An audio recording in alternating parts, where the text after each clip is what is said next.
Beneath the grandeur of crowns and the elegance of portraits, an unsettling reality of royal history reveals itself, one that often carries a scent far from the sweetness of roses, echoing instead of decay and neglect. Forget the tales of romance. The British monarchy has been entangled in scandals ranging from secret liaisons to disheveled pets and less than appetizing dining habits. These aren't mere whispers. They are verified accounts of unfortunate truths, sometimes shockingly relatable and often downright grim. Prepare your tea, but perhaps forego the biscuits, as we plunge into 25 distasteful royal rumors that turned out to hold substance. Some secrets mature with grace like a fine wine, while others spoil like forgotten leftovers. Before we delve deeper, a quick intermission. If tales of dark royal secrets and troubling truths intrigue you, subscribe to ensure you don't miss any revelations of royal drama. While you're here, I'm curious, where in the world are you tuning in from? Is it midnight in Manchester or dawn in Singapore? I want to know who's brave enough to explore these royal follies at this hour. Let's begin with one curious anecdote. Queen Elizabeth I and her surprisingly unglamorous teeth. In the grand narrative of Gloriana, the Virgin Queen rising above her father's tyranny, symbols abound: her alabaster face, ornate gowns, and the imposing portraits that oversees both palaces and classrooms. Yet, beneath these images, a detail lurked that diplomats could not ignore.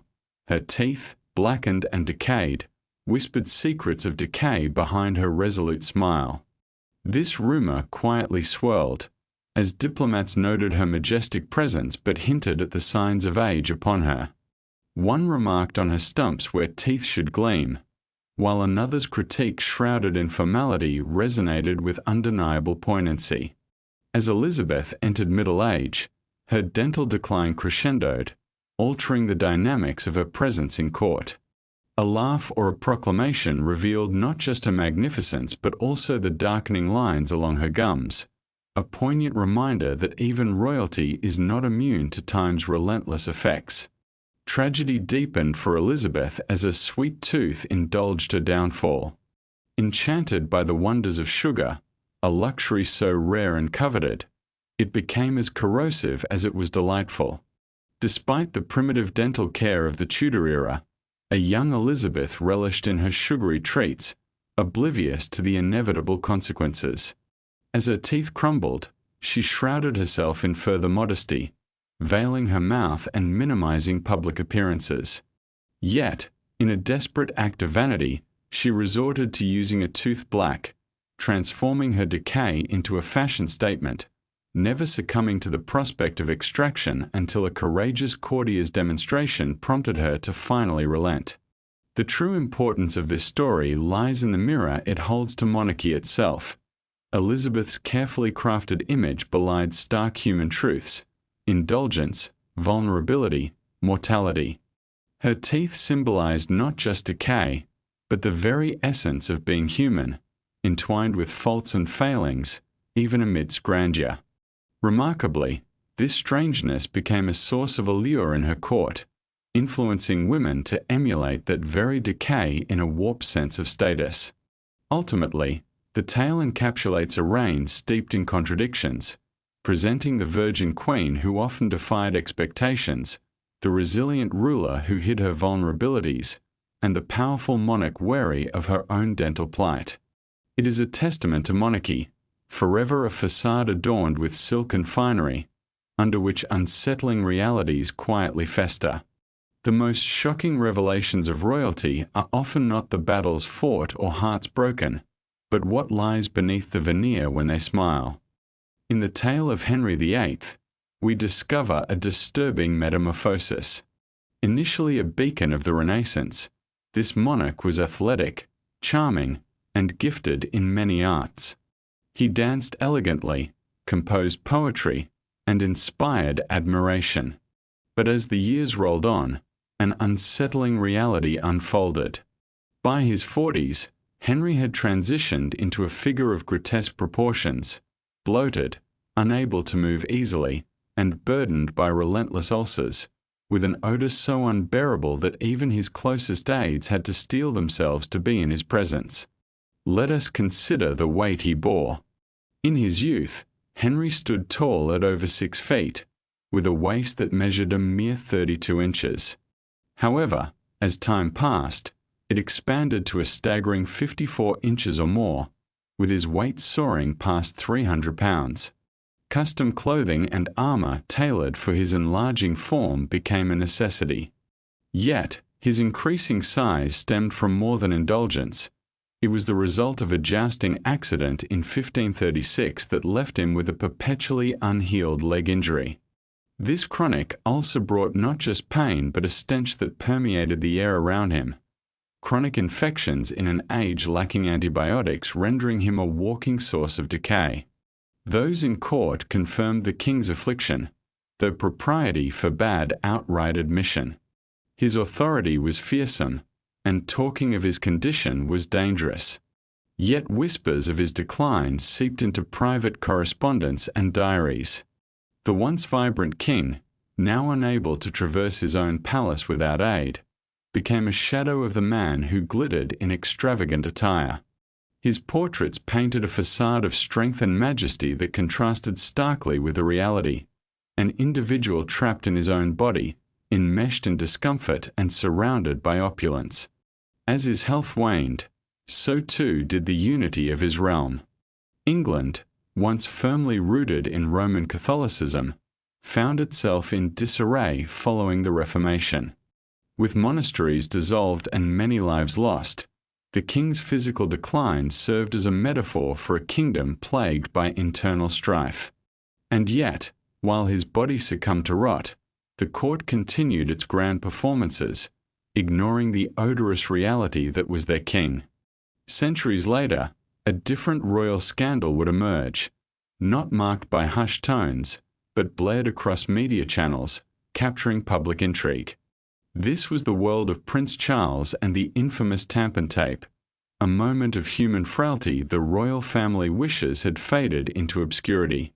If you've journeyed this far through the labyrinth of royal decay and intrigue, you're precisely the sort of individual we want to engage with.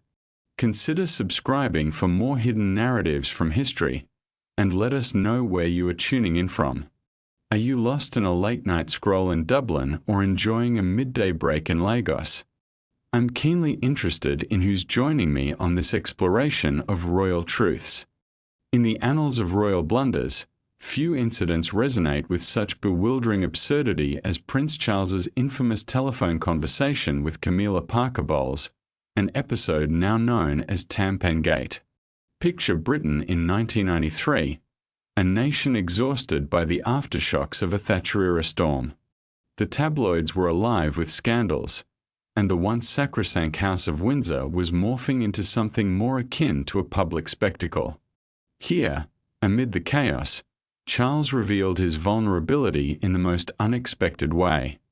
The recorded phone call, originating from a 1989 exchange while Charles was still married to Princess Diana, became a scandalous nugget of intrigue when intercepted and leaked by an amateur enthusiast.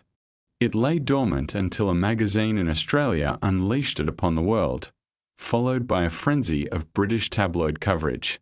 The initial flirtation between Charles and Camilla, though seemingly benign, spiraled into the infamous declaration, "I want to be reincarnated as your Tampen."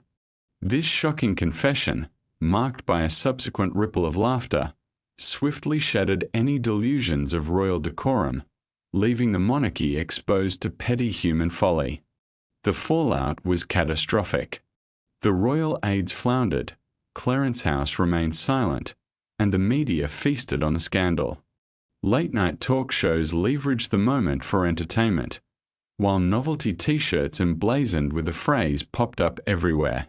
This single gaffe obliterated Charles's carefully crafted royal image, reducing him to Prince Tampax in the eyes of the public. Amid the humour, it was a painful confirmation for Diana, witnessing her husband's infatuation with Camilla laid bare.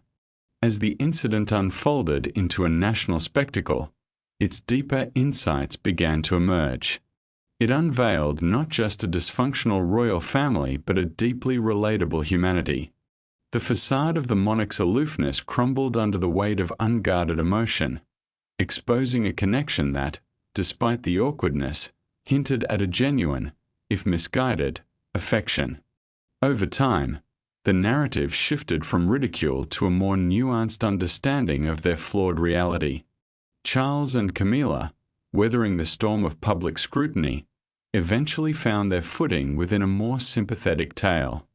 Yet, the tape endures, a reminder of love's complexities played out in a most unconventional fashion. This wasn't the first historical scandal involving a royal's intimate desires.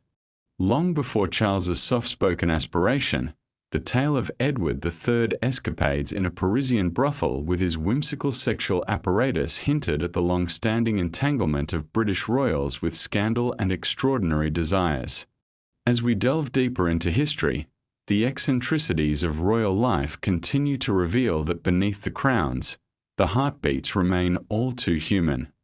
In the heart of Paris, some establishments have secrets that, if they could speak, would rather remain silent. Yet, the silences are often shattered by whispers and historic exhibits that unveil a hidden reality. King Edward II, the son of Queen Victoria and future ruler over vast territories, had a rather peculiar affinity for furniture, not out of aesthetic desire or comfort, but sheer necessity. Edward wasn't merely a patron of brothels. He was a connoisseur, an aficionado navigating the intricate landscape of his wants and needs. As he aged, Edward's stature expanded beyond mere plumpness. He became a vivid emblem of British excess, his appetite and indulgence renowned.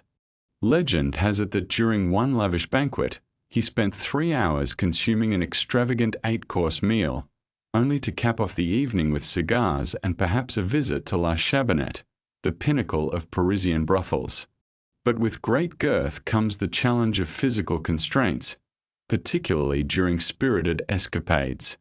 Standard arrangements simply did not suffice. In a remarkable display of British ingenuity, a solution emerged, a specially designed love chair known as Latch's Dower, merging the elegance of a chaise lounge with the eccentricity of a theatrical prop. This chair was tailored to accommodate Edward's full stature, allowing him to enjoy company, often with 2 women at once, requiring minimal movement. Curiously, this chair survives the ages, carefully enshrined in a Paris museum, a relic reminiscent of a different era. Yet, what stirs beneath its surface is more than mere discomfort. It reveals the concealed truths of a monarchy cloaked in false morals. While Queen Victoria was steeped in the solemn responsibilities of her reign, her son was forging a reputation as one of Europe's most indulgent pleasure seekers, indulging in relationships with actresses, countesses, and courtesans. The story of his famed mistress, Lily Langtry, and the later connection to Camilla Parker Bowles, showcases a tangled web of royal entanglements meant to stay hidden from the public eye. Official narratives glossed over Edward's life, portraying him as a charming bon vivant with a penchant for flirting and cigars. But beneath this polished veneer lay tales of unabashed desire, supported by eyewitness accounts from brothel patrons and diaries of diplomats, alongside the very existence of his notorious chair. Edward approached pleasure with the same seriousness as political policy, revealing an astonishing truth. Indulgence was woven into the fabric of royal tradition, almost a birthright. Rather than a newfound behavior, he perfected a legacy of excess, transforming it into a monument to aristocratic privilege. Upon ascending to the throne, Edward crafted an image of a dignified monarch, a facade underpinned by the same man who engineered a solution for his physical limitations to pursue pleasure unabated. The whispers surrounding him never quite faded, for the reality was too outrageous to dismiss and too strange to overlook. This was the very essence of royal existence, to indulge in such excess that it teetered on becoming mere footnotes in historical accounts rather than controversies. For Edward, This lifestyle was not a source of shame but just an ordinary day. Yet, he was not alone in this grand performance. Another monarch, decades later, mastered the art of royal denial, struggling to hide his tremendous appetites beneath a facade of elegance. Let us then turn our gaze to King George IV and the secret he fought to conceal amidst his elaborate ceremonies. 5. The hidden obesity of King George IV remains a fascinating story. This monarch had a unique talent for transforming indulgence into art. Every aspect of his life, from the sumptuous feasts he hosted to the grand palaces he adorned, was a performance steeped in extravagance. Yet, beneath this theatricality lay a body burdened with the consequences of his excess. To his subjects, George crafted an image of a majestic and noble ruler. In portraits, he was depicted draped in luxurious garments, standing poised as if ready to stride into the annals of history. Decked out in military garb embellished with unearned medals, he was a master of illusion. His tailor, well versed in royal flattery, constantly modified his silhouette, padding, cinching, and reshaping his figure to fit the ideal. Behind this facade, however, George's health was deteriorating. Rumors swirled that he wore a corset so constricting it put his lungs at risk, and whispers suggested he required assistance simply to dress. His daily routine was a humiliating battle to fit into clothes, leaving him gasping for breath. When he passed away in 1830, the truth emerged. His waist had swelled to a shocking 50 inches. While today such a size would spark concern, during the 19th century, it was viewed as a royal scandal. Kings were expected to embody greatness, not be physically subdued by their appetites. But George's transformation didn't occur overnight. Even as Prince Regent, he earned a reputation as a ravenous Epicurean, a lover of banquets overflowing with decadence. His dishes were richly creamy, drenched in brandy, and followed by towers of sweets. Unrestrained in his drinking and snacking, he spared no luxury in meals that matched his convoluted political maneuverings. The Brighton Pavilion, a seaside escape adorned with ostentation and whimsy, became not just a holiday getaway but a refuge from scrutiny and reflection. Inside its walls, distractions abounded. If the king was visibly uncomfortable, the beauty of the surroundings masked his troubles. Yet, like all appetites, his required escalation. His desires extended beyond food, encompassing an insatiable craving for admiration, beauty, and dominion. Commissioning portraits, George insisted that artists portray him as slim, youthful, and, when necessary, accentuate his height. Sir Thomas Lawrence was once tasked with erasing 20 pounds from a canvas. And it worked. To the public, he exuded grace and authority, while within his palace, he grappled with physical limitations. Those who dared to mock him, whether political cartoonists or radical writers, faced severe backlash, branded as traitors for exposing his enormous stature and extravagant lifestyle. Such jests did little to diminish his vanity. Instead, they drove him further into denial. For George IV, monarchy was less about authenticity and more about spectacle, in which he excelled. Even in death, his physical form spoke volumes. Courtiers were aghast at the enormity of his body, while physicians discreetly acknowledged the truths long murmured. The royal who sought to be remembered as a champion of the arts departed with a different legacy, consuming himself into the chronicles of history. Yet, as alarming as his excesses were, George's tale remains relatively tame in the realm of royal scandal.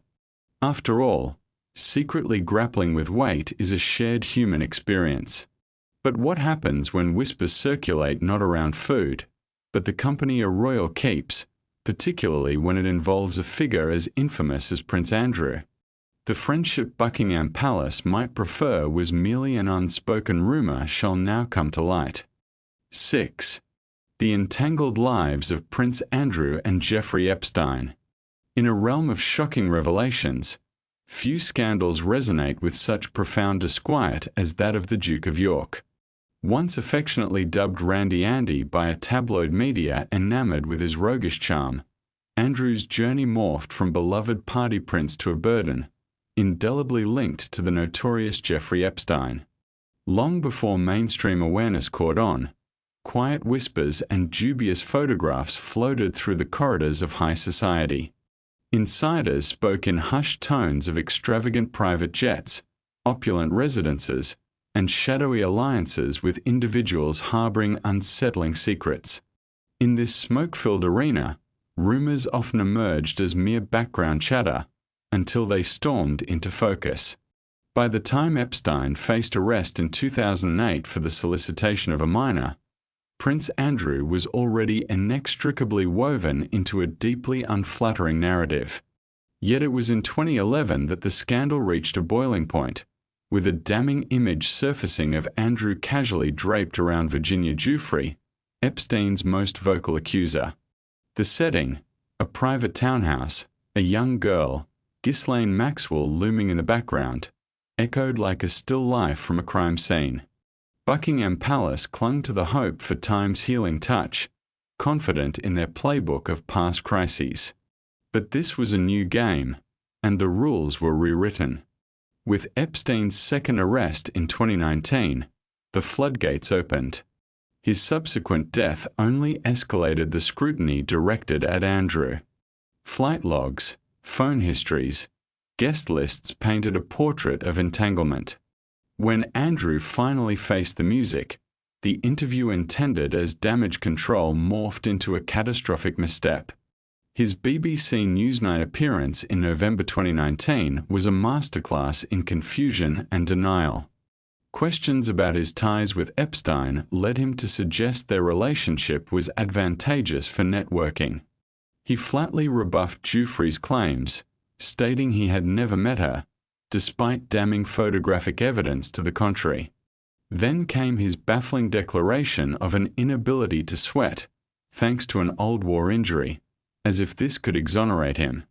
This surreal excuse, oddly comedic yet piercingly tragic, unveiled a man steeped in privilege, engaging in the most unusual public defense amid serious allegations. The public's reaction was swift and unyielding. Charities distanced themselves, affiliations crumbled, and military roles were quietly reassigned. In the end, Buckingham Palace declared Andrew's retreat from royal duties, but the tarnish had already set. The monarchy, with centuries of dignity and decorum, found itself mired in scandal. The implications of Andrew's scandal go beyond the mere allegations. They highlight a disconcerting sense of entitlement and naivete. He seemed to operate under the belief that his status would insulate him from consequences. The House of Windsor, long revered, was reminded in one ill-fated interview that lineage alone cannot shield one from the fallout of foolishness. Throughout history, the Crown has had a complex rapport with scandal. Some royals crash their reputation spectacularly in public, while others chip away at theirs quietly, using subtle gestures and seemingly innocuous moments. Among this legacy of rebelliousness stands Princess Margaret, the unrepentant royal renowned for her defiance and a flair for making her indifference known at any dinner table. In the enigmatic world of royal families, tension can often bubble beneath the surface, and no one personified this more than Princess Margaret. The younger sister of Queen Elizabeth II, Margaret navigated a life steeped in strict protocols and societal expectations, all of which she loathed. In a position that granted her no crown, it was the allure of attention that sparked her fire. Not through her charitable deeds or political finesse, but through a bold display of rudeness, a skill she honed into her signature style. To the outside world, she was the epitome of glamour, a dazzling figure of post-war sophistication adorned in Dior, often seen with a cocktail or a cigarette in hand.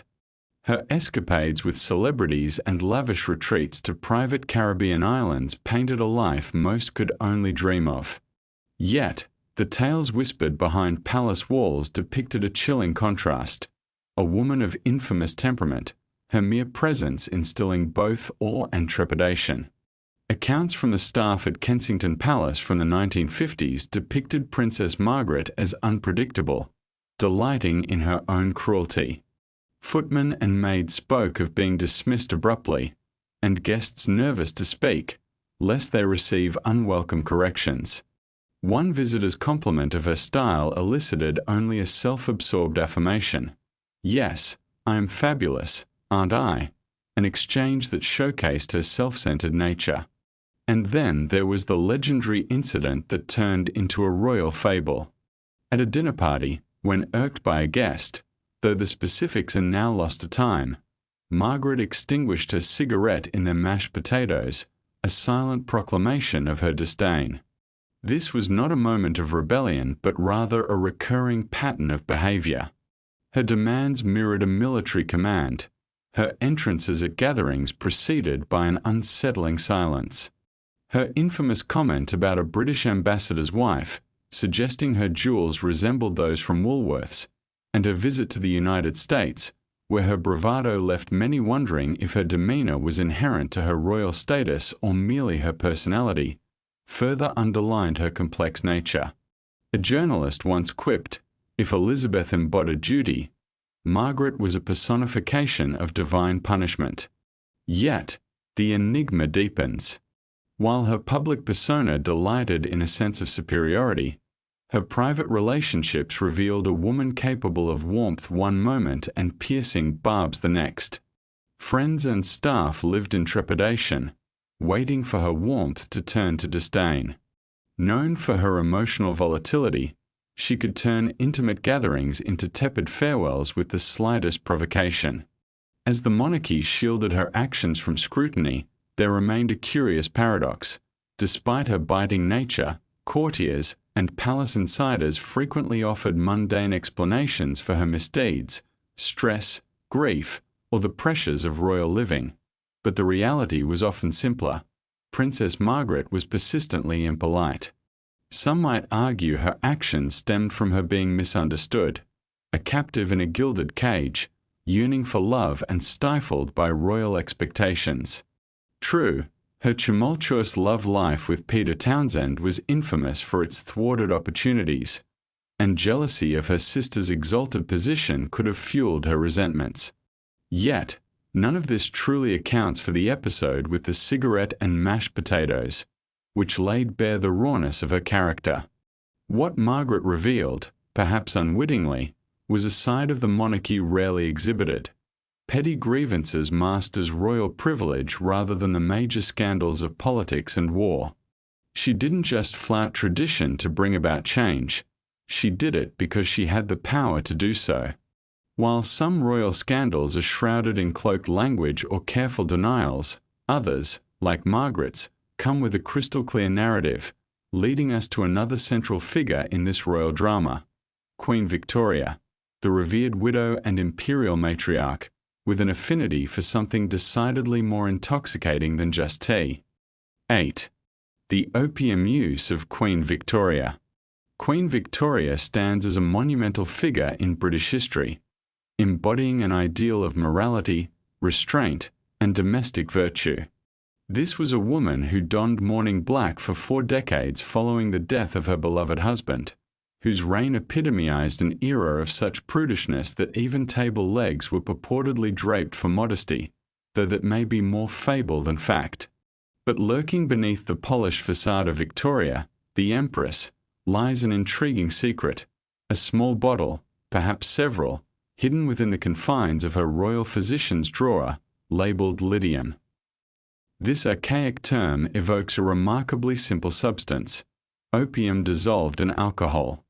Ironically, the very queen who governed an expansive empire and enforced strict public moral codes, along with allegedly questioning the need for discussions on childbirth, was, for much of her life, regularly ingesting liquid opium. At the time, no one dared to label it as such.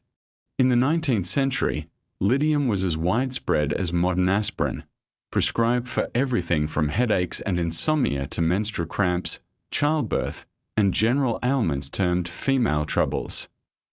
With 9 pregnancies and the enormity of ruling an empire where the sun never set, yet the critics never ceased, she certainly qualified for its use.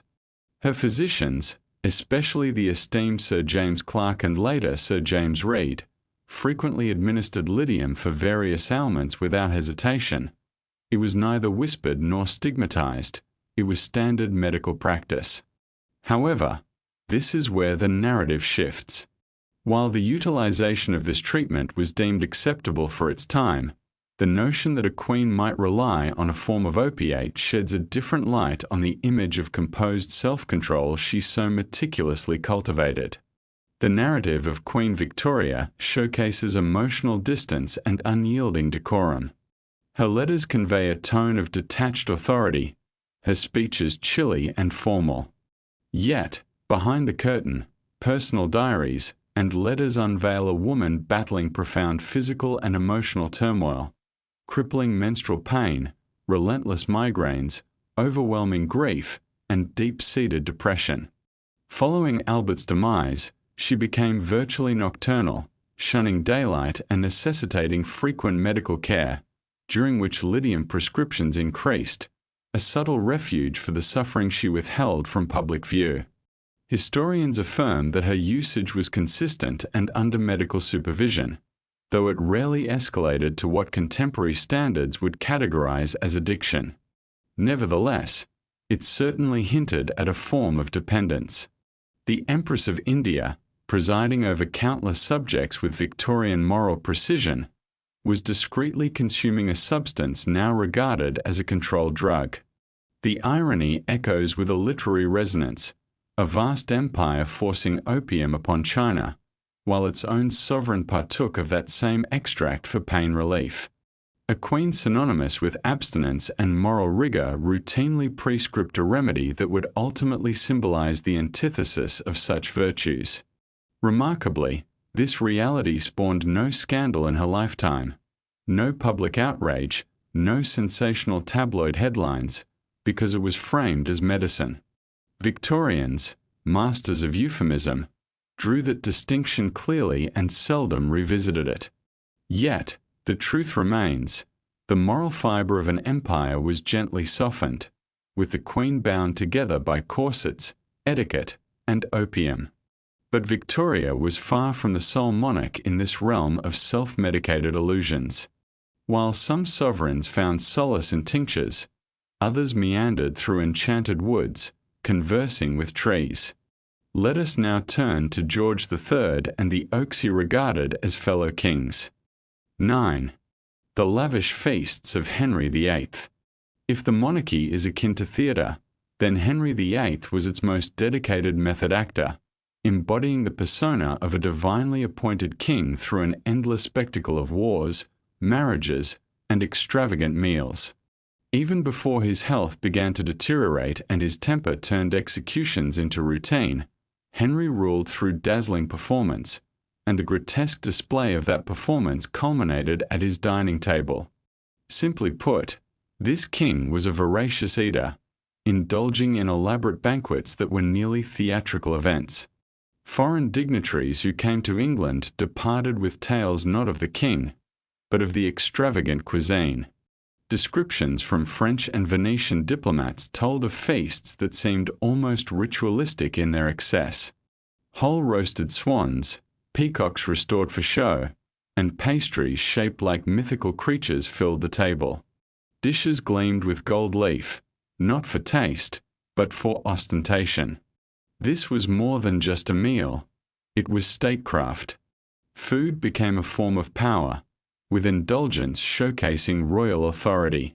In a society where common people survived on meagre rations of stale bread and watery ale, Henry consumed opulently in public, proclaiming his divine right to do so.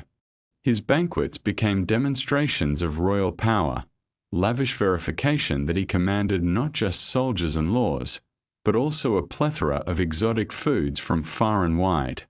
Moreover, he was not merely showing off, he was symbolically consuming the outcomes of empire, taxes, and the dissolution of monasteries.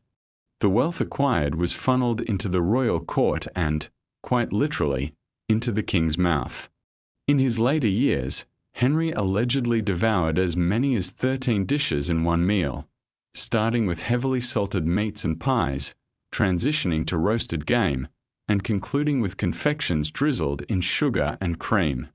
Ale and red wine accompanied every course, and if any dish displeased him, it was returned loudly in contempt. Notably, many meals unfolded before an audience.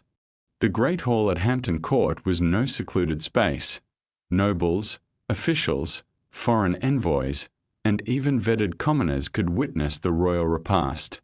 Every action, every bite, each burp was a meticulously staged exhibition of excess, a powerful statement of dominance.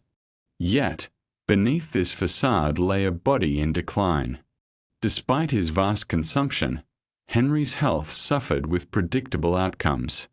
He acquired gout, his teeth crumbled, his weight surged, and wounds on his leg, initially from a jousting mishap, worsened through a sedentary life, never mending. Regardless, he persisted in feasting while the court continued their watchful gaze, and they did more than just observe. The royal kitchens employed over 200 individuals, engaged in an elaborate daily routine of preparing, boiling, baking, and carving meals, often sourced from the king's private estates.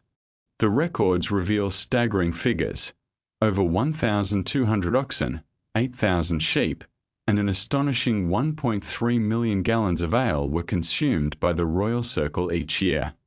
This was no mere extravagance, it was orchestrated. A system of monarchy transmuted into indulgence. Still, Henry had a sense of vindication. He perceived his body not merely as a vessel but as a representation of the state itself. To nourish his own body was to nourish England. To feast was to publicly remind everyone, from courtiers to adversaries, of his divine entitlement to gluttony. The irony is striking. The man who declared himself head of the Church of England, demanding spiritual conformity, spent his evenings consuming whole creatures like a pagan god. He adjusted the scriptures to satisfy his whims and washed it all down with a goblet of Burgundy and a slice of sweetened pork. And while such indulgence may seem like the epitome of Tudor absurdity, it was far from the most politically perilous appetite in royal chronicles. Because another king, albeit less gluttonous yet immensely ideologically indulgent, once gazed across the water and found an alluring, yet terrifying, charm in the rising tide of fascism. Up next, we will unravel the story of Edward VII and the Nazi conspiracies that turned out to be much more than mere speculation. 10. Edward VIII alleged Nazi affinities. In the annals of history, Edward VIII, once adorned with the crown, left behind a curious void. He crafted no wars, enacted no reforms, fathered no heirs, and established no enduring policies. Yet, a scandal lingers, a shadow so dark that Buckingham Palace has endeavoured for nearly a century to redefine it as a mere misunderstanding. The claim was both straightforward and shocking, that this former king bore sympathies for Adolf Hitler. For years, this was relegated to idle whispers, dismissed as rumour and a skewed interpretation of diplomatic courtesy. But as hidden documents surfaced, along with photographs and telegrams, speculation morphed into one of the most unsettling truths in royal chronicles. Let us rewind. Edward VIII's reign spanned a mere 325 days before he abdicated in 1936 to pursue a love affair with American divorcee Wallis Simpson, igniting a constitutional crisis deemed the century's most significant. Yet, amidst this royal romance, a grim narrative unfurled unnoticed. Both Edward and Wallis cultivated relations with various German officials, with rumours swirling that Wallis had a personal tie to Joachim von Ribbentrop, Hitler's foreign minister. Following his abdication, the couple's wanderings took them to France, Spain, and ultimately Portugal, perilously close to Europe's encroaching fascism. In 1937, Without British government endorsement, they embarked on an ill-fated tour of Nazi Germany, where Nazi officials greeted them warmly, and they roamed swastika-adorned factories, even visiting a concentration camp under dubious circumstances. The tour culminated in a formal meeting with Hitler, where Edward saluted while reporters captured the moment. The British government was appalled, yet powerless to intervene. Edward was now merely the Duke of Windsor, a title that masked his exile. Following the trip, Winston Churchill cautioned Edward against discussing political matters publicly, advice he ignored. Enter the Marburg Files, a trove of German diplomatic correspondences unveiled in the late 1950s, portraying Edward as a potential ally in the Nazis' eyes. Astoundingly, some documents suggested he may have even encouraged Germany to persist in bombing England to expedite peace talks and his potential reinstatement. For decades, these files remained suppressed, an effort orchestrated by Churchill, the royal family, and the government, all citing national security. When eventually released, they were heavily redacted, confirming suspicions while illuminating the royal family's desperate efforts to curtail the truth. Edward's flirtation, both politically and personally, with one of history's most nefarious regimes was laid bare. Despite this, advocates for Edward maintained he was naive, merely anti-communist, and manipulated by the allure of power. However, the evidence paints a stark picture. He revered German efficiency, rejected parliamentary governance, and showed disdain for political progress. Faced with the choice between aligning with fascism or fading into aristocratic obscurity, he chose the former without hesitation. The image of Edward hand in hand with Hitler, smiling alongside Nazi officials, transcends mere awkwardness. It is an insidious poison that undermines the cultivated royal narrative. Monarchs, it was said, stood above politics, safeguarding democracy, embodying moral integrity. Edward smashed that myth with a handshake and a knowing smile. Furthermore, if the palace believed this scandal could be cloaked under corgis and cozy teas, they were in for a rude awakening. Sometimes, the grime of history spills not from ideology but unexpectedly from beneath the carpet. And so, the tale inevitably leads us to Queen Elizabeth II, her beloved corgis, and the devoted royal staff wielding mops. Queen Elizabeth II, a paragon of duty throughout her extraordinary 70-year reign, was a figure defined by an unwavering calm, adept at navigating political turbulence, family dramas, and the relentless march of time, all with her signature serene smile. Yet, amid her regal composure, there existed a challenge she never conquered: her beloved corgis. Not merely a couple, but a multitude of these delightful, low-slung furballs roamed the palace. They yipped at servants and, rumour has it, left their messes scattered across the royal carpets. Yes, indeed, the monarch of England, spiritual leader and ruler, resided in a household where staff trailed her pooches, cleaning supplies at the ready. Initially, this curious tidbit felt like charming trivia, an endearing facet of British life. But as time flowed on, captivating tales emerged from palace insiders. Former staff members, both anonymous and outspoken, revealed a unique dynamic. The corgis enjoyed almost royal treatment themselves, dining on gourmet meals, greeted by name, and allowed the freedom to roam inconspicuously, far from care for the floorings condition. The Queen's affinity for her corgis was unmistakable, beginning when she received her first, Susan, on her 18th birthday. From that moment on, her life became intertwined with these canines, over 30 in total, each with distinct quirks and occasionally, spotty backstories involving butler shins. Insiders couldn't shy away from reporting the frequent mishaps. It seemed the Queen possessed a remarkable tolerance for the little accidents her furry companions had, while the staff had to cope with cleaning the consequences swiftly, quietly, even in a place where silence echoed through the halls like a royal decree. The expectation was clear. A royal mess required royal discretion, and the Queen herself often feigned ignorance of these incidents.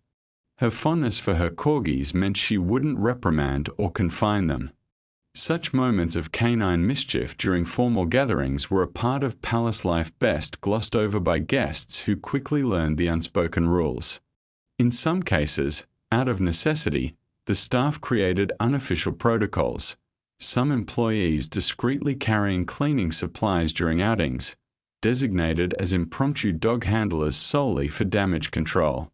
Yet, it wasn't just about keeping the palace tidy. It symbolized something profound. The corgis were a vital emotional anchor amidst the formalities of royal existence. Elizabeth, known for her reserved demeanor, unveiled her true self with them. These dogs could disrupt decorum and misbehave, and still bask in the Queen's affection, something not often afforded to people in her life. While she found solace in her furry companions, not all royal scandals were tethered to the whimsical antics of pets. Certain transgressions lay bare human faults, exposed in snapshots that shatter carefully cultivated images. As the narrative shifts, we turn to a young prince caught in the eye of controversy, a brazen costume that turned heads for all the wrong reasons. Let us delve into the story of Prince Harry and the Nazi costume, a moment that tested legacy, judgment, and the fragility of reputation. In the year 2005, a moment arrived that would ripple through the collective consciousness of Britain. The corridors of the British press, usually teeming with covers of royal escapades, fell into an unusual hush. Outside forces, elections, scandals, conflicts captured the headlines, leaving space for something perhaps more troubling to surface. And then, unexpectedly, came a photo that would ignite controversy like few others. There, in stark contrast to the decorum expected of royalty, stood Prince Harry, third in line to the throne, the so-called party prince, clad in a Nazi costume during a themed party. The swastika armband, desert khaki attire, a cigarette dangling loosely from his fingers, and an ill-timed smirk captured him at a moment where judgment seemed to vanish. This image, once beaming on magazine covers around the globe, was not merely a scandal, but a veritable catastrophe of perception. For countless observers, it was a shocking display. For others, it confirmed unsettling truths about the young prince, heir to Princess Diana's legacy, who had enjoyed the cocoon of royal privilege without fully grasping the weight his actions could carry. The costume party's colonial and native theme was already fraught with insensitivity, but amidst the togas and safari suits, Harry's choice was a stark reminder of cruelty veiled under the guise of amusement. As Britain remained entwined with its imperial past, this image reignited unresolved tensions, veering dangerously close to mocking the tragic memories of World War II. The backlash was swift and fierce. Politicians took to the airwaves to express their outrage. Holocaust organizations cried for accountability, and survivors shared their disbelief. In a moment of pressing urgency, the palace responded hastily, with Harry issuing an apology for the hurt he had caused, but the contrition felt scripted and insufficient. The uproar would not simply fade. It cast a long shadow over his public persona. What made this transgression even more profound was the stark contrast of who Harry was in the public eye just years prior. A young boy, mere 12 years old, who endured the landscape of grief, trailing behind his mother's coffin on live television. Diana, admired as the people's princess, represented compassion and rebellion against tradition, while Harry, though charismatic and relatable, suddenly stood at the precipice of scandal. This wasn't merely a poor fashion choice, it was a fracture in the carefully curated royal image, unfolding at a time when Britain was preparing to commemorate the 60th anniversary of the liberation of Auschwitz. Ceremonies were rising, memorials taking shape, and here was Harry, in stark contrast, embodying the very oppression those events sought to denounce. To his credit, Harry chose not to double down on his previous delight in his attire. Rather, in the years that followed, he engaged quietly with Jewish leaders and Holocaust survivors and visited the sites of former concentration camps.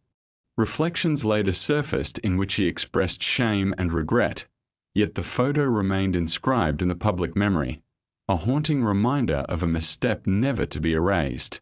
While time has afforded him a path toward redemption through military service, charitable endeavors, and a redefined royal life, the ghost of that photo persists, emblematic of unchecked privilege, the ease with which a member of royalty could act out of unawareness, revealing an unsettling truth.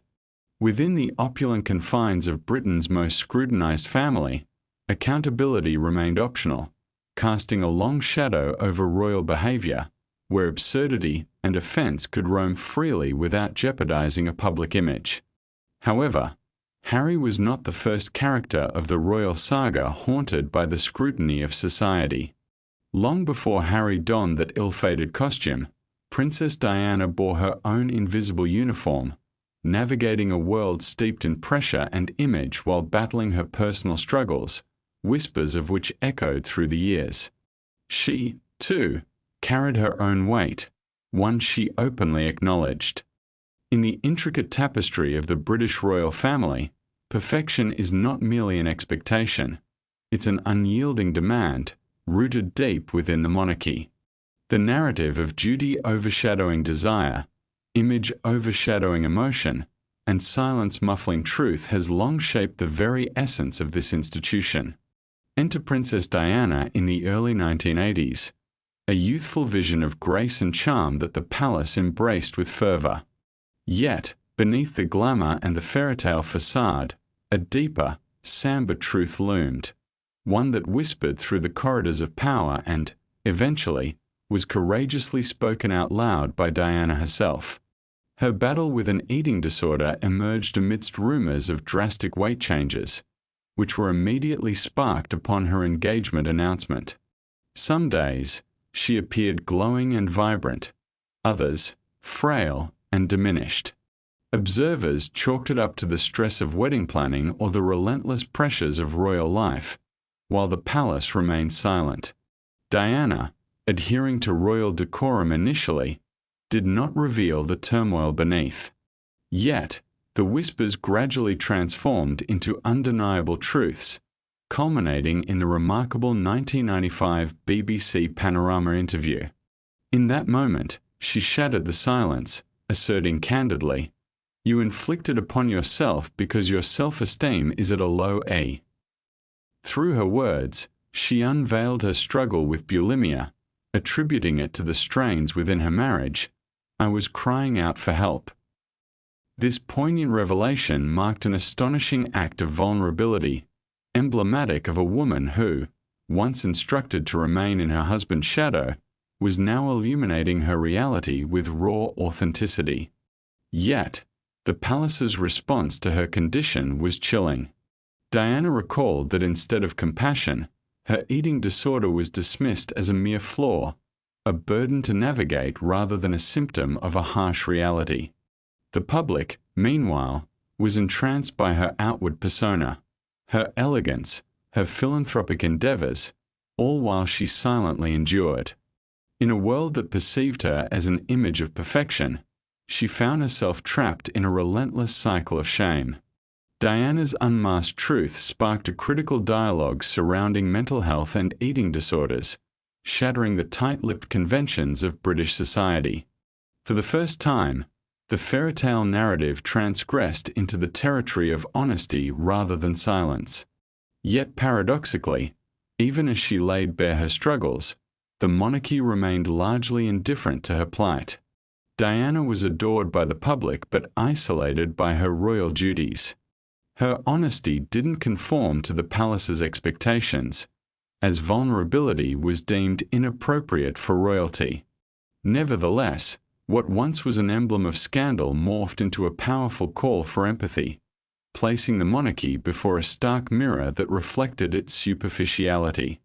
Diana's disorder was not merely an isolated plight.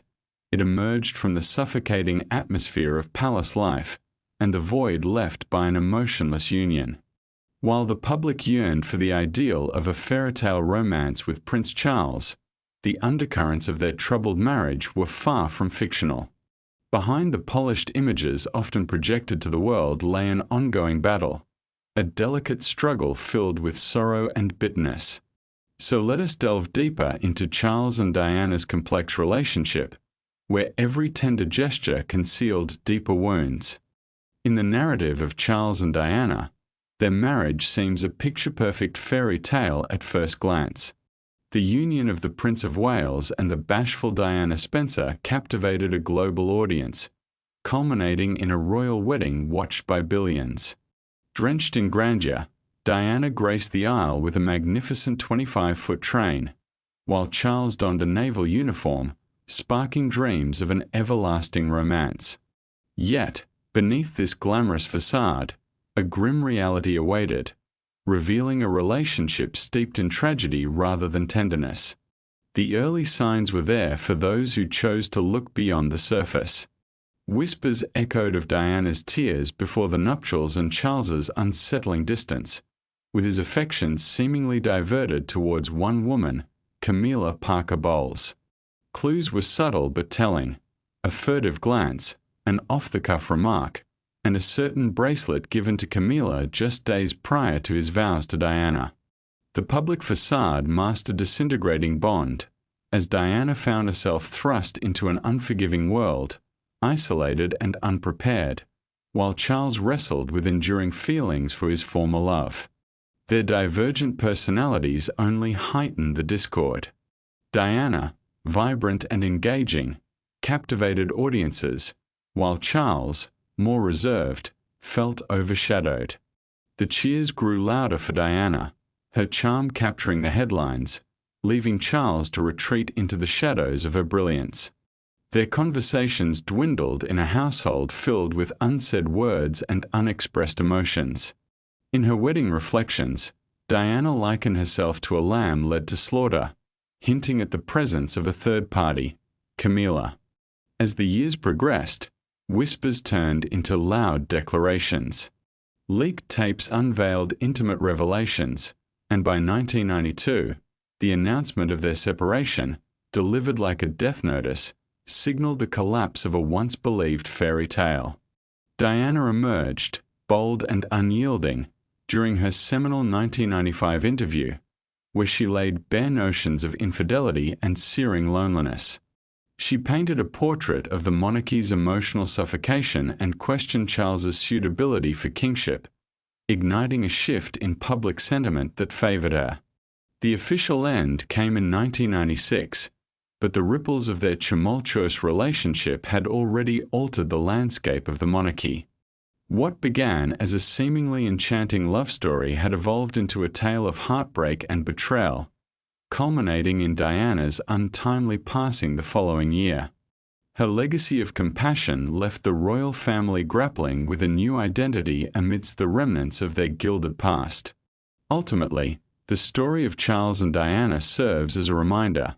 The veneer of royal perfection often conceals fractures that can disrupt even the most intricate of lives, sometimes catalyzed by innocent remarks born from years of unrestrained advantage. Soon, we will delve into another facet of this saga, the racially charged comments of Prince Philip, which were far from mere whispers. 15. George III and his conversations with trees. Often cast in the shadow of history as the Mad King, George III is a figure whose legacy has been shaped by succinct declarations. Schoolchildren recognize him as the antagonist of the American Revolution, while British histories merely mark his mental health with a discreet asterisk.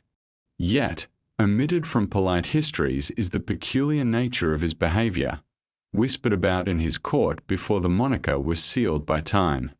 Perhaps the most enduring tale is that of George III engaging in dialogue with trees, not in a metaphorical sense, but literally conversing with the sovereigns of the forest. Observers recounted seeing him traverse the gardens of Windsor, engaging in animated discussions with oaks and elms, addressing them with all the deference reserved for monarchs. He bowed, gestured, and occasionally presented the trees with letters, imagining he was delivering state documents to them. Initially, these behaviors were brushed aside, attributed to stress or quirky eccentricity, aspects of a man who had always dealt with intense pressures. However, as the late 1780s approached, these episodes became increasingly undeniable. His speeches stretched endlessly, darting from topic to topic in a grand, theatrical manner. He experienced stomach pains, sleeplessness, and sudden bursts of laughter or tears. Physicians were summoned, treatments employed, yet nothing alleviated his plight. The public received only fragmented accounts, whispers slipping through the mouths of servants, guards, and dignitaries who caught glimpses of the king's condition. Newspapers hinted at his struggles, but veered away from clarity. Parliament's deliberations took on a discreet tone regarding their sovereign's apparent detachment from reality, and discussions of his regency floated recurrently. However, the tale of the tree conversation stuck. It encapsulated George's descent into a surreal state, revealing a ruler who blurred the lines between governance and nature, wandering through the tangled roots of his own psyche. The haunting irony remains that there is a kernel of truth to this story. We have documentation from his physicians and accounts from courtiers vividly illustrating these interactions. Even his son, George IV, noted his father's peculiar diplomacy with the trees.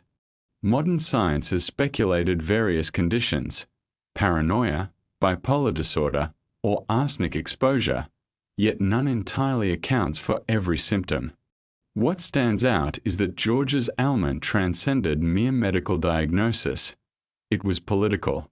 His declining health destabilized his rule, igniting constitutional crises and leaving an indelible mark on the British perception of monarchy. Despite unraveling, George III did not fall entirely into derision. Some contemporaries expressed deep respect, while others admired his fortitude. Even in delirium, he endeavored to fulfill his roles, scribbling instructions and notes to ministers who largely disregarded them. A monarch once derided for losing the American colonies transformed into a tragic emblem of defeat, conquered not by revolutionaries, but by the frailties of his own body and mind. If a singular thread runs through these royal narratives, it is the hidden vulnerabilities behind the facade of opulence. Monarchs, appearing invulnerable on currency and canvas, reveal the truth in hushed tones: a toothache, a tight corset, a bottle of laudanum, a chat with an oak. Yet, sometimes the whispers carry deeper meanings related to ideology. Decades later, another British king would relinquish his crown not out of madness but for a controversial affection, as Edward VIII became enmeshed in rumours of Nazi sympathies. In the enigmatic tapestry of British history, one figure stands out for his unapologetic candour: Prince Philip, the Duke of Edinburgh. A naval officer by training and consort to the longest-reigning monarch in the nation's story, his life was marked by a peculiar blend of resilience and irreverence. More often than not, Philip's sharp tongue landed him in hot water, his off-the-cuff remarks becoming the stuff of legend. While many laughed off his gaffes as typical Prince Philip, there existed a darker undercurrent of racial insensitivity. For years, whispers circulated about his choice of words during state visits and the awkward inquiries he made of foreign dignitaries, often perceived as jokes that fell flat. Initially brushed aside as eccentricity, these instances gained traction and soon found their way into recorded history. The turning point? A 1986 visit to China, where he infamously remarked to British students that they might end up going home with slitty eyes. The backlash was immediate, the apology swift, but Philip's approach remained nonchalant. This was not a solitary offence. In Scotland, he once quipped to a driving instructor about keeping the natives off the booze, and in Australia, he asked Indigenous people if they still utilise spears.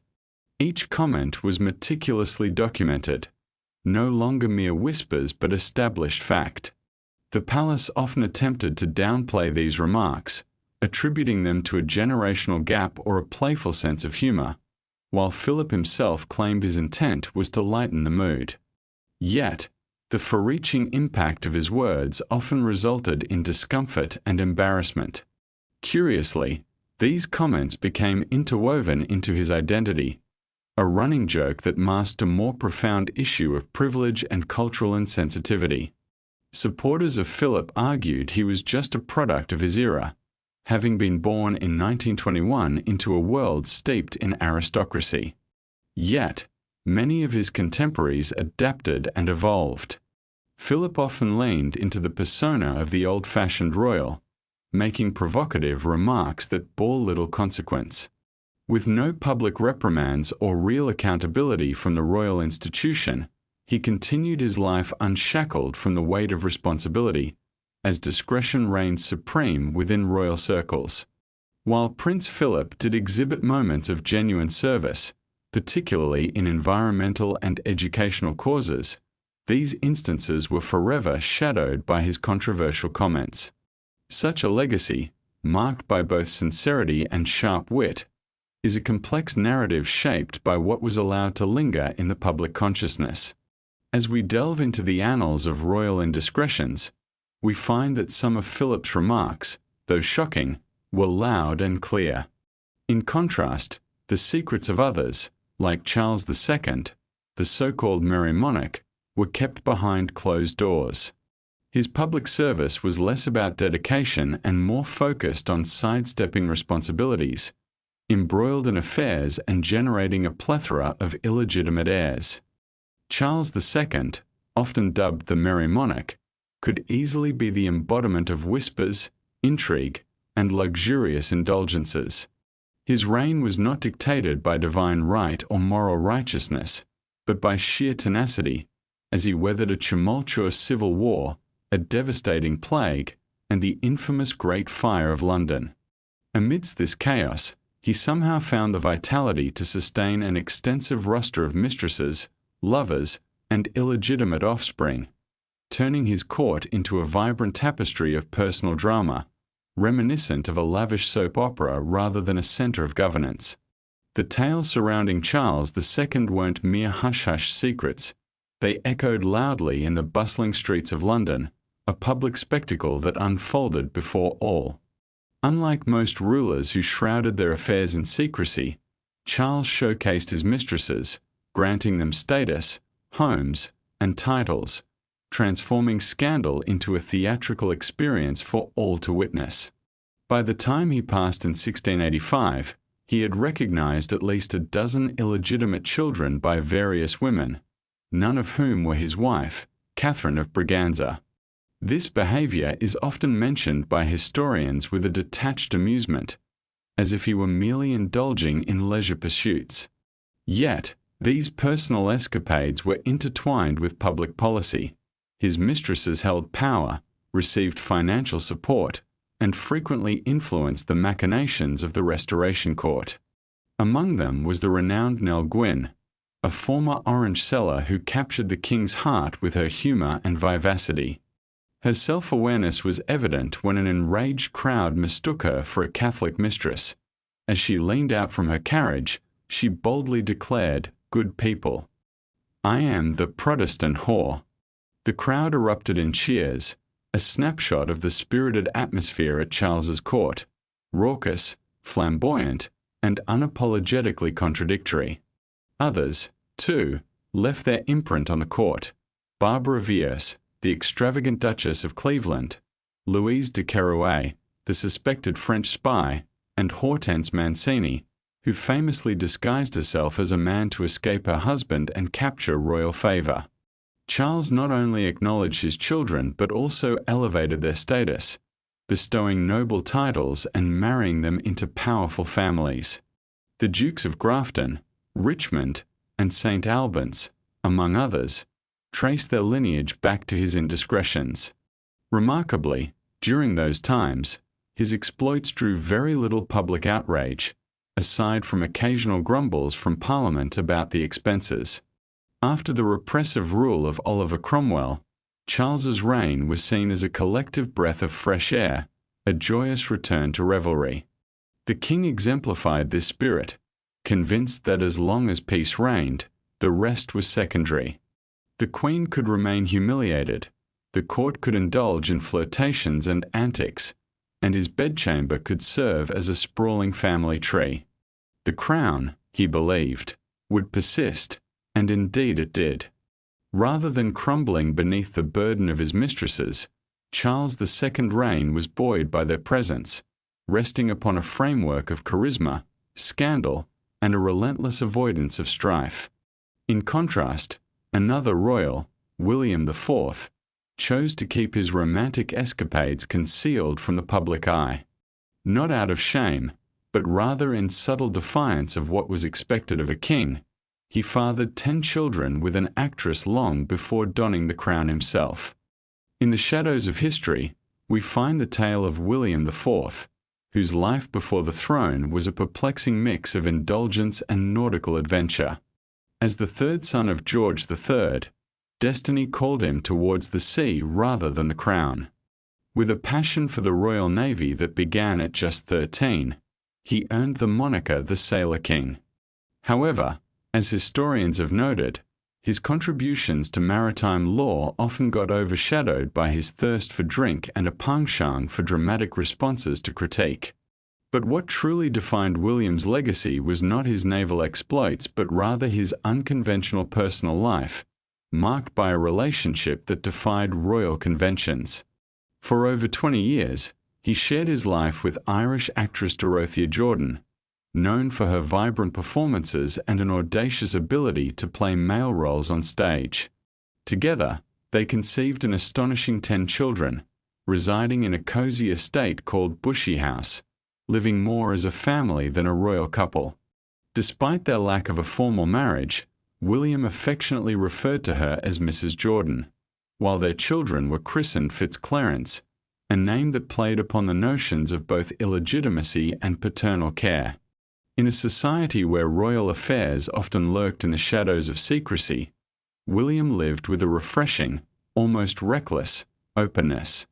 His relationship with Dorothea was practically on display for the world to see, earning him the attention of the emerging British press, which reported with a blend of intrigue and humour. However, the court viewed his union less favourably. A successful actress did not fit into their royal mould. As fate would have it, the unexpected deaths of his elder brothers shifted the royal hierarchy, thrusting William into the limelight as the new heir. This abrupt elevation forced a tragic end to his relationship with Dorothea. She was discreetly set aside, granted a pension contingent upon her silence. However, the crushing weight of financial strain drove her back to the stage, resulting in a severance of their agreement. The life that once pulsed with bright lights was quickly extinguished, ending in financial hardship and obscurity for Dorothea, while William plodded forward on his path to kingship.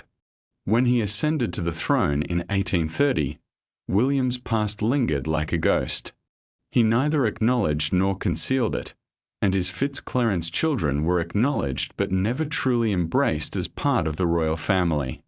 Some received titles and advantageous marriages, but they remained firmly on the periphery, legitimized enough to serve a purpose but not welcomed into royal circles. The irony was stark. William, a man who openly lived with a partner for over 2 decades and fathered 10 children, later wed a proper German princess, Adelaide of Saxe-Meiningen, to much public acclaim, even though their marriage bore no heirs. The public, it seemed, was willing to overlook the past, embracing the version that unfolded before them. William's life lays bare a significant truth about royal dynamics. Morality in royalty is often dictated by circumstance and lineage, where mired secrets are only deemed scandalous if they appear in public view. Mistresses and illegitimate children were not scandalous, provided they knew when to step back into the shadows, and William simply opted for visibility. In doing so, he joined a legacy of monarchs who enjoyed the freedoms of private life until the crown's demand pulled them back. Not every royal tale is one of love's entanglements. Some venture into more peculiar territory, hinting at odd intimacies that sound improbable until corroborated by multiple whispers of history. Witness, for instance, Prince Albert, the adored consort of Queen Victoria, sophisticated and intellectual, but perhaps hiding a secret of his own, wrapped in a tale of a rather notorious piercing. 19. The enigmatic Prince Albert and his unseen secrets. Victoria and Prince Albert were envisioned as the royal couple who would redefine perfection. She reigned as the monarch, while he took on the role of the loyal consort. Together, they crafted an image of marital bliss so compelling that it altered the entire moral framework of the British monarchy. Their youthfulness and genuine affection stood out, surpassing the expectations of their time. Yet, lurking beneath the surface for the more curious minds lies a rumor that might leave modern audiences blushing, a piercing that Prince Albert allegedly possessed, intended not for decoration but for practical purposes. This notion sounds rather ludicrous, resembling a whimsical Victorian tabloid tale or a parody from Punch magazine. Yet, this lingering rumor has only gained traction over the years. While no diaries proclaiming, "Today, I was pierced," have been unearthed, a wealth of circumstantial evidence has emerged, sustaining this theory within the annals of royal peculiarity. Let's revisit the past. Prince Albert was a man deeply invested in his appearance. Renowned for his impeccable grooming and ethical rigor, he held strong opinions on education, architecture, social reform, and even trousers. In the Victorian era, men's fashion was strikingly tight by contemporary standards. Trousers were tailored to perfection and worn at a high rise, representing an upper-class concern for personal silhouette, particularly at court, where every nuance attracted scrutiny. The rumor suggests that Albert's piercing was a means of enhancing his appearance in such form-fitting attire. Allegedly, it helped him maintain a neat presentation, circumventing any unsightly bulges by fastening a ribbon or cord from the piercing to the inside of his trousers, allowing for discreet adjustment and ensuring a symmetrical appearance in public view. This theory seems rooted in musings shared in Victorian gossip, propagated in letters and journals among those who considered themselves in the know. Some modern historians speculate this rumor might have originated from an unexpected admiration for Albert's meticulous nature. Yet, the absence of concrete evidence leaves us in a haze of intrigue. Unsurprisingly, even in passing, Albert avoided the humiliation of forensic scrutiny. Yet, this perplexing narrative endured, tantalizingly juxtaposed against his reserved nature. A staunch advocate for propriety, he cast disapproving glances at gambling, drinking, and ostentatious wealth. The idea that someone with such a scrupulous demeanor might have secretly embraced an intimate modification, regardless of its practicality, resides at an intersection of incredulity and believability. To this day, the piercing known as the Prince Albert piercing carries his name, despite a lack of unassailable evidence linking him to its origin. It exists as a unique historical curiosity, vivid and too precise to be mere fabrication, yet awkwardly elusive to confirm outright. Thus, it remains intertwined in a tapestry of royal myths, half-truth, half-jest, all captivating. This peculiar possibility offers more than insight into Albert. It underscores the British inclination to seek something authentically human, perhaps even absurd, beneath the royal grandeur. For if Prince Albert, the very symbol of virtue and decorum in the industrial age, possessed an intimate method to manage his trousers, could it suggest that the entire institution is more adaptable than it appears? Transitioning to our next figure in royal history, we'll delve into a character whose connections were less about discretion and sparked even more controversy in his time, and ours. A commander, a crusader, a beloved hero, he was Richard the Lionheart. However, Chroniclers hinted that he may have exchanged more than just strategies of warfare with his fellow knights. Let us now explore the time-worn rumours surrounding his male lovers. Richard the Lionheart has long been epitomized as the embodiment of medieval masculinity. Towering, robust, and cloaked in the mythos of chainmail, he led the Third Crusade, etching his mark across hostile lands and inspiring legends that stretched from Jerusalem to England. Although his English was limited, and his reign was predominantly spent abroad, he ascended to the status of a national hero. The nickname Lionheart wasn't mere publicity, it embodied his essence. He was undeniably brave and unyielding, yet there lingered whispers of close, perhaps overly intimate, relationships with certain men that unsettled the church clerics of his time. For ages, the shadow of Richard's associations has loomed large. Chroniclers and clergy spoke subtly, hinting at relationships that future generations would ponder. Could England's Crusader king have loved men? Let's examine the foundational truths. Richard had no legitimate heirs. His marriage to Margaria of Navarre seems strikingly empty, a fleeting union marked by brief companionship during the Crusades, culminating in her quiet fade from historical accounts. They shared no offspring and spent an inconsequential amount of time together. Remarkably, Richard favoured the company of his male companions, most notably Philip II of France. Accounts from the 12th century, particularly those penned by clerics, present this bond with unusual intimacy. Roger of Hoven, a notable chronicler, noted their closeness, sharing meals from the same dish and sleeping close together at night. The implications of this intimacy have sparked endless debate. Was it mere metaphor, political courtesy, or an unspoken acknowledgement of an unconventional royal bond defying the norms of their time? Additionally, Richard frequently performed public penance for what were deemed sins against nature, a phrase that often pointed towards same-sex relations in medieval discourse. The Church's moral oversight revealed a discomfort with Richard's behaviour, prompting priests to counsel his repentance. Despite this, no formal accusations were ever lodged against him. His fame and military prowess overshadowed potential scandal. In a medieval world steeped in moral complexity, sharing a bed wasn't always scandalous. Political bonds could thrive in personal closeness. Nonetheless, the chronicler's tone, repetitive wording, and the conspicuous absence of women in Richard's life paint a suggestive picture. Contemporary historians find themselves divided. Some view the evidence as circumstantial, too vague and coloured by the era's peculiar ideals of friendship to interpret with a modern viewpoint. Others point to a distinctive pattern: a man who spent his adult life in military encampments, shunning his wife while publicly atoning for unspecified yet heavily insinuated transgressions.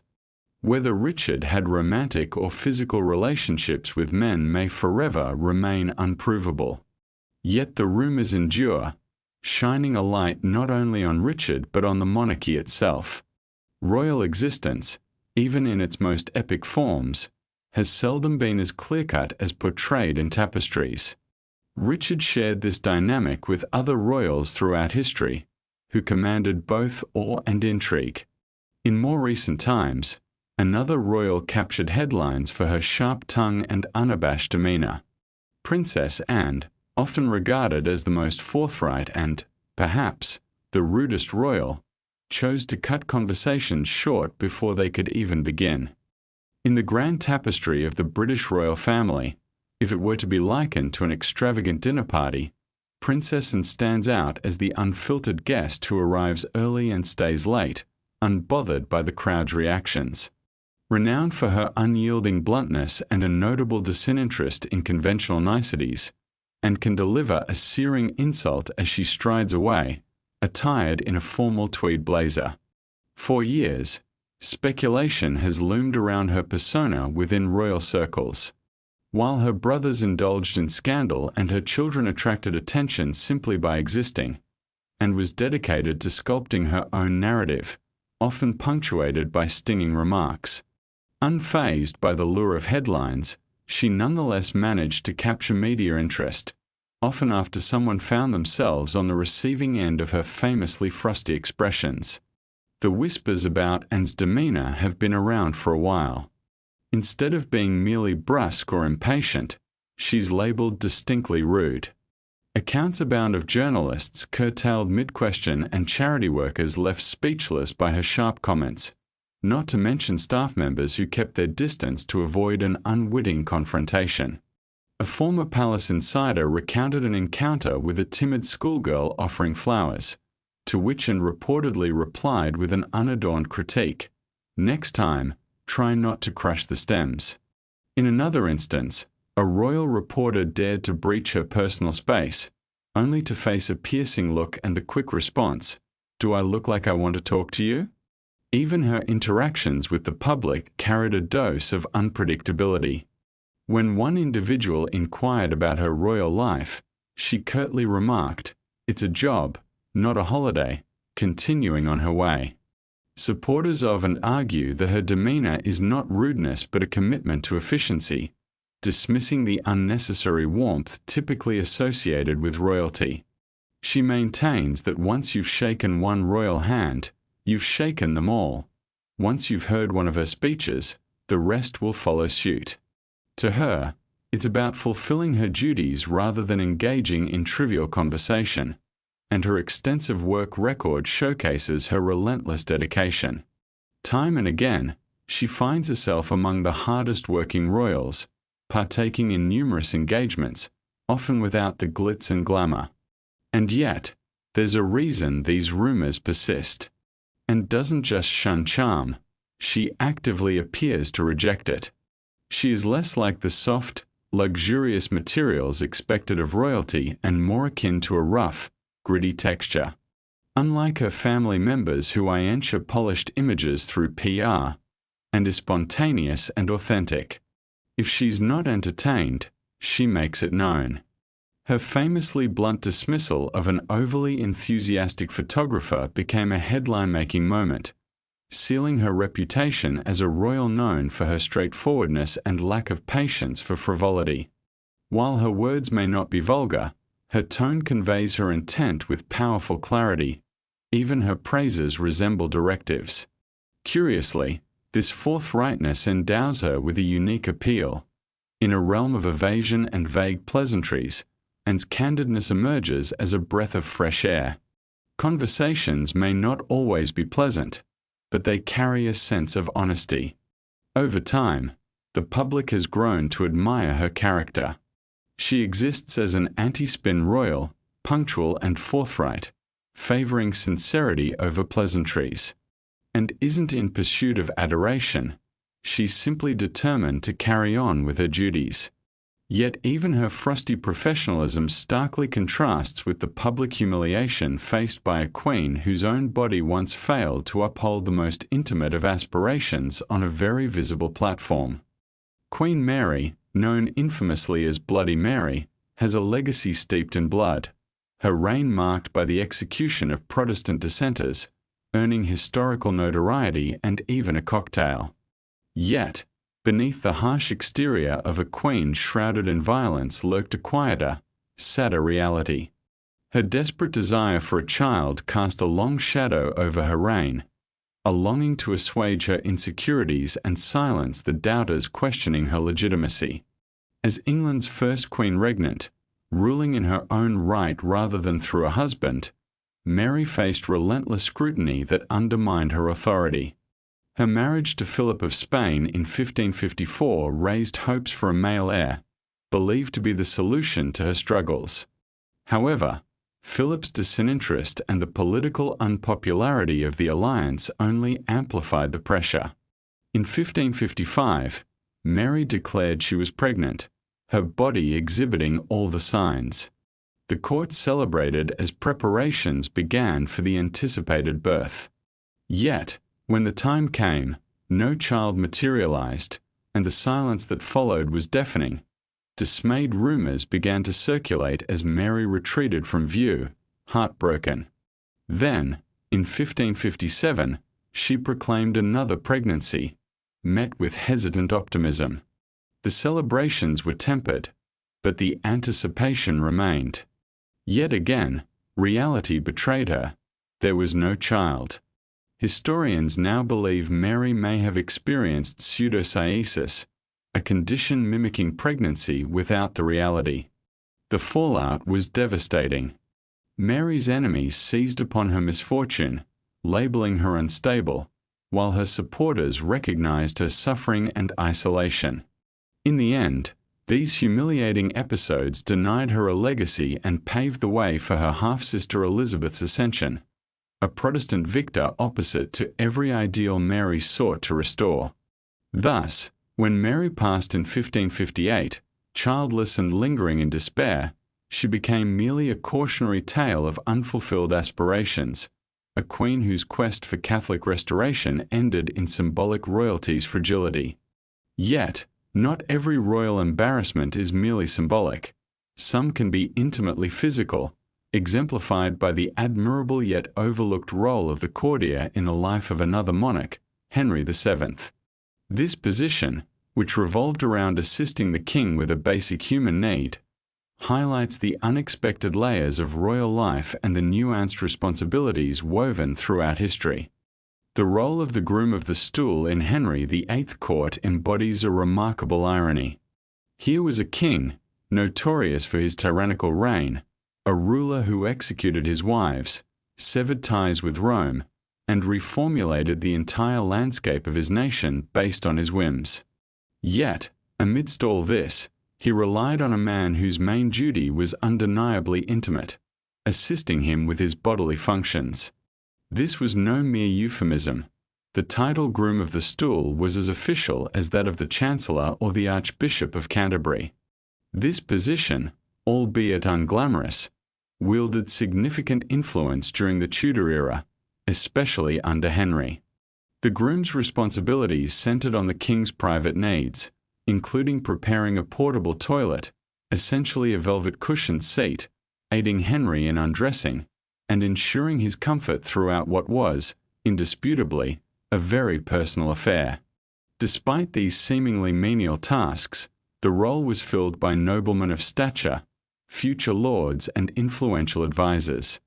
In Tudor England, nothing rivaled the power of access, and this position granted unprecedented proximity to the king. Daily interactions allowed the groom to overhear vital discussions, state secrets, and unfolding court dynamics that could affect everything from land deals to political alliances. Under Henry VIII, the power of this role soared to unprecedented heights. The king's intense paranoia and desire for absolute loyalty meant he needed someone he could trust without reservation.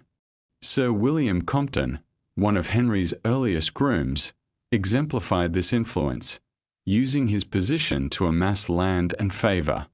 Subsequent holders, such as Sir Henry Norris and Sir Anthony Denny, also navigated the treacherous waters of Tudor politics, their fortunes rising through careful diplomacy and timing. As Henry aged, his health deteriorated dramatically. Struggling with obesity and agonizing medical issues such as ulcers and chronic constipation, the groom of the stool faced challenges beyond the ceremonial.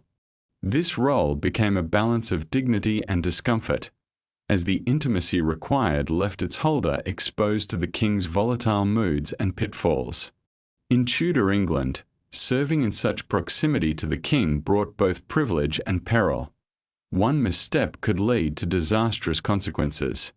Still, the allure of this coveted title signified royal trust and influence amid an era where a favored position could decisively shape one's future and legacy.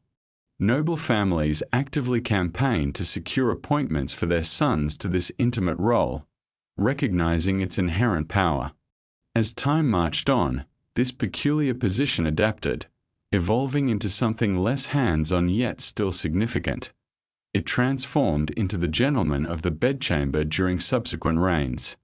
By the Georgian era, the title became more symbolic than functional, representing closeness to the crown rather than serving physical needs. Yet, the essence remained unchanged.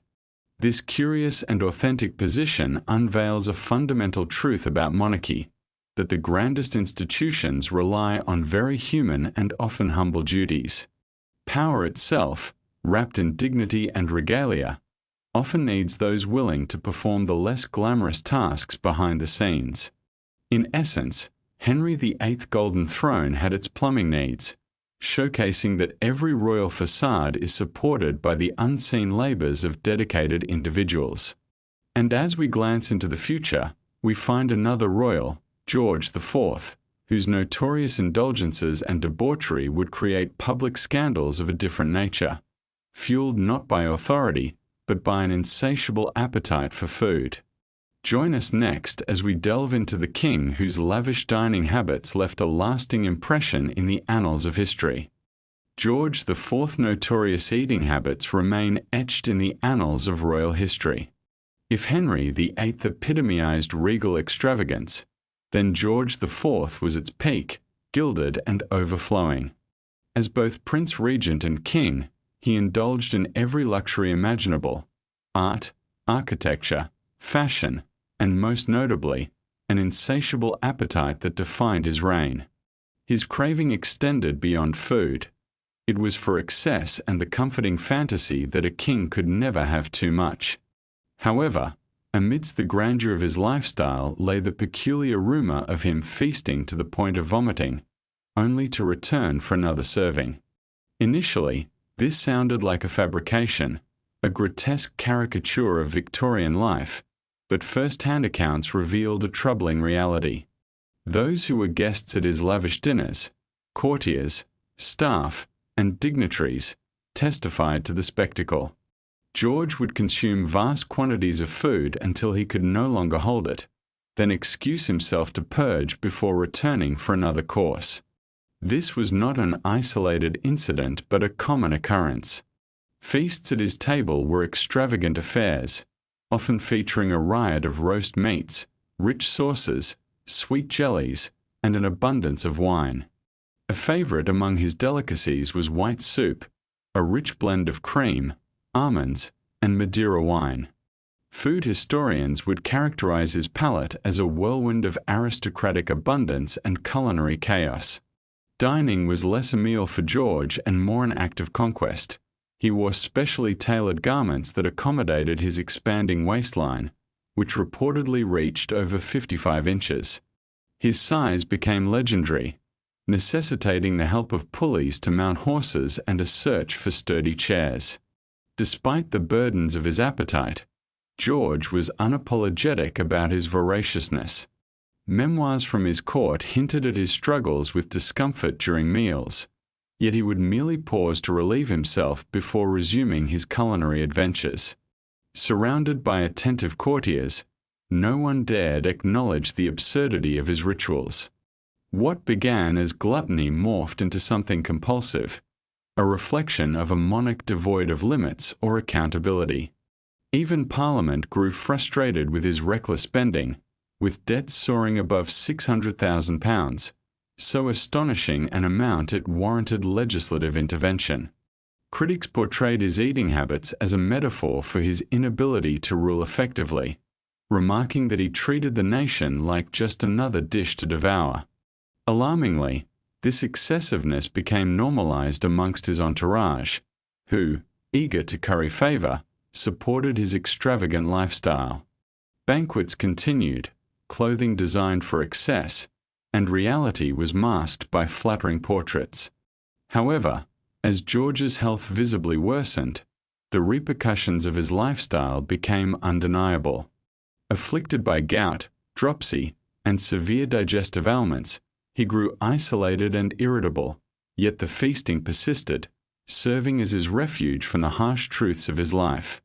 Ultimately, in 1830, he passed away, his body a physical testament to years of indulgence, bloated, blind in one eye, struggling to find a coffin that could contain his size. Remembered by few and ridiculed by many, George IV left behind a sobering legacy, a stark reminder of the obsessive nature of unchecked power. His tale stands in contrast to a more modern scandal, one that would prove to be far more public and painfully personal for another royal. In the 20th century, the drama would unfold with a clandestine telephone line, secret recordings, and a woman who held the attention of Prince Charles. Stay tuned as we delve into Princess Diana's whispered suspicions about an affair that would shatter the royal facade. By the late 1980s, Princess Diana could no longer maintain the facade of a fairy tale. What had once seemed like a captivating story had soured into a tale of betrayal, emotional distance, and the heavy shackles of royal duty. The world outside still yearned for a harmonious royal image, yet within the castle's confines, the truth was slowly unspooling. Whispers of Prince Charles's lingering affection for Camilla Parker Bowles circulated relentlessly, and it was clear to Diana that they were both living separate emotional existences under the same opulent roof. With rumors in full bloom, the tabloids thrived, insiders hinted, and the palace's denials only fueled the intrigue. But it was Diana's bold decision to take matters into her own hands that would reverberate through royal history. She began secretly recording her thoughts and emotions, not for the world initially, but as a form of personal catharsis. These clandestine tapes, often shared discreetly, laid bare her feelings of isolation and heartache within a royal life that was emotionally barren. Diana spoke candidly of Charles's behavior, revealing not only his coldness but also his fixation on another woman. These recordings found their way into journalist Andrew Morton's hands, who used them to illuminate Diana's real narrative, resulting in a 1992 book that shocked the public. It depicted her as more than just a royal figure. She was a betrayed woman on the precipice of despair. Despite palace denials, Diana had detonated a truth grenade under the entire royal story. The scandal escalated further with what became known as Camillagate, a leak of an intimate phone call between Charles and Camilla from 1989. The shock of the tape, filled with Charles's almost cringeworthy expressions of yearning, revealed a side of him that contradicted the dignified royal image, caught in a moment of embarrassing adolescent passion. The public reaction was a mix of amusement and vindication, confirming what Diana had claimed all along. The aftermath was brutal. The couple's separation announcement swiftly followed the tape's release, and the monarchy felt the profound tremors of public discontent. Diana had always perceived the affair as more than infidelity. It was a reflection of the royal family's prioritization of self-preservation over her well-being. With her famous remark about the crowded nature of her marriage, "There were three of us here," Diana sought to reclaim her narrative through those recordings. In interviews, she revealed that capturing her voice felt like the last vestige of control she possessed.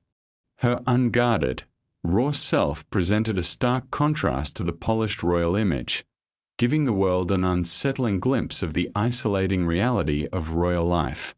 Those tapes became a watershed moment, stripping away the royal facade. The British public had not only heard the future king's most vulnerable moment, but also a woman fighting to reclaim her voice. Diana's recordings transcended their initial purpose.